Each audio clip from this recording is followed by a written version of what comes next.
ক্ষুদে বিজ্ঞানী যারা এখনো পড়ুয়া তারা কিন্তু গবেষণা করে অনেক কিছু উদ্ভাবনী আবিষ্কার করেছেন। এটাই কিন্তু ভবিষ্যতের বিজ্ঞানী হতে পারে। পড়ুয়াদের অভিনব উদ্ভাবনের হাত ধরে বিশ্ববিদ্যালয় প্রাঙ্গণ যেন হয়ে উঠল একটা আস্ত গবেষণাগার। শনিবার কলকাতার ইনস্টিটিউট অব ইঞ্জিনিয়ারিং অ্যান্ড ম্যানেজমেন্টের উদ্যোগে এই university of engineering and management, Kolkata rotary club of Salt Lake, Silicon Valley ও স্মার্ট সোসাইটি ইউএসএ এবং কানাডার সহযোগিতায় অনুষ্ঠিত হলো 11তম ইনোভেশন টেক ফেস্টে। কেউ বানিয়েছেন কৃত্রিম বুদ্ধিমত্তা দিয়ে পরীক্ষার খাতা দেখার সহজ পদ্ধতি, আবার কেউ দেখিয়েছে স্টেডিয়ামে চলাকালীন আচমকা বৃষ্টি শুরু হলে তা রোধের উপায়।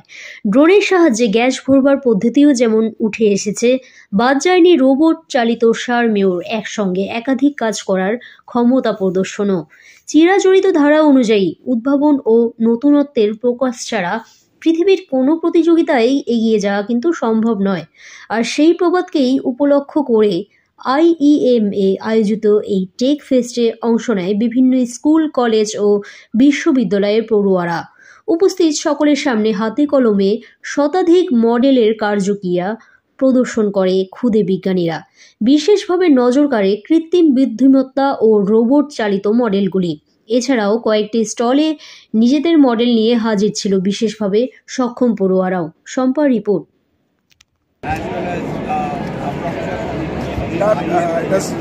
মানে খুব ভালো লাগছে দেখে। আমার নিজের কলেজের টাইম মনে পড়ে যাচ্ছে। আমি নিজে ইলেকট্রনিক্স ইঞ্জিনিয়ার, বাট এই যে ইনোভেশনগুলো করছে ছেলেরা, এটা খুব ভালো জিনিস।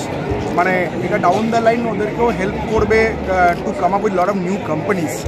So all the students are doing a very fantastic job, and the support from their faculties, support from the college, it is a very nice thing to see. And এই এখন এই যে নতুন স্টার্টআপসগুলো আসছে, most of the startups they all start from the college, doing innovations and moving up. আর technology যেভাবে change হচ্ছে, this is the thing that is required for the future. Thank you sir. আপনার পুরো নাম আর designation? Ritwik Roy, Amazon web services.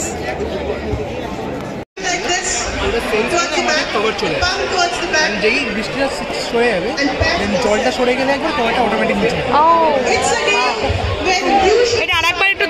Sir কি বলবেন আমাদের দর্শকদের? আমাদের IEM গ্রুপের মোটো হচ্ছে innovation, entrepreneurship and academic excellence.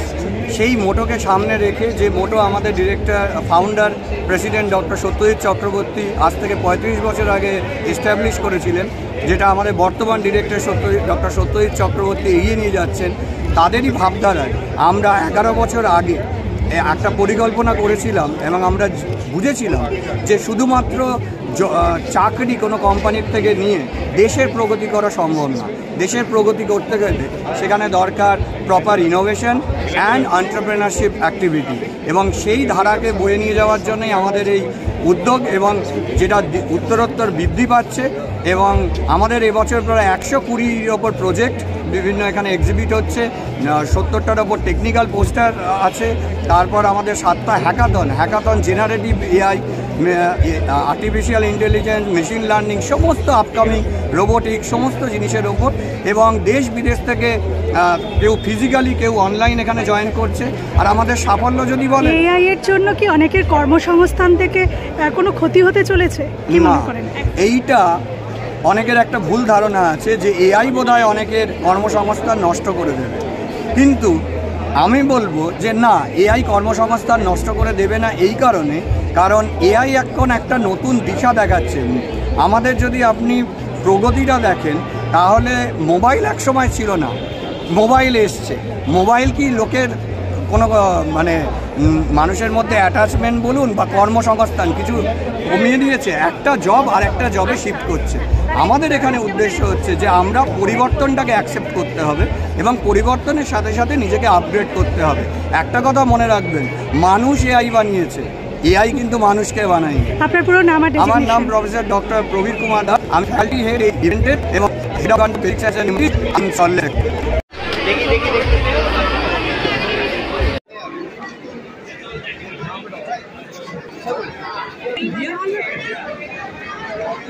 So here we have created a project on energy transformation. So we have transformed mechanical energy into electrical energy with the help of dynamo. So and we have a special object here. So this is the cooler. Actually it's filled with dry ice and water. Now the cool air here is being blown out by this fan, so we can feel that air.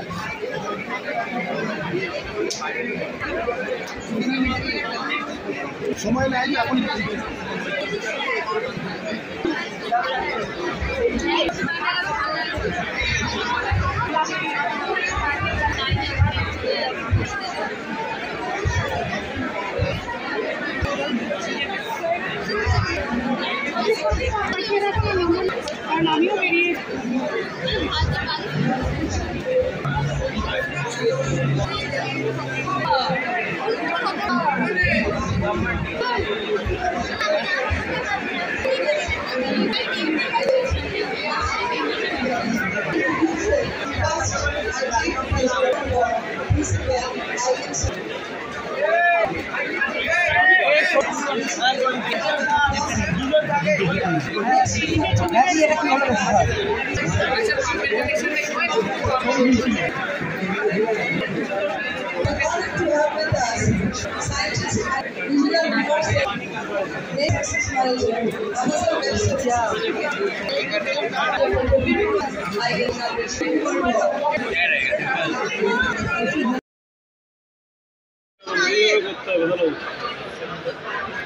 Start होने बोल रहे please stand up wherever you are, please just can we please put out here thank you ওরকম না হয় ওই জন্য আমরা বানিয়েছি এমন একটা বানিয়েছি যাতে যখন বৃষ্টি পড়বে বৃষ্টিটা সেন্স করবে একটা রেন এলডিআর সেন্সর দিয়ে, তো ওটা সেন্স করে আমাদের কভার চলে আসে, আর যেই বৃষ্টিটা সরে যাবে দেন জলটা সরে গেলে একবার কভারটা অটোমেটিক নিচে হয়ে যাবে।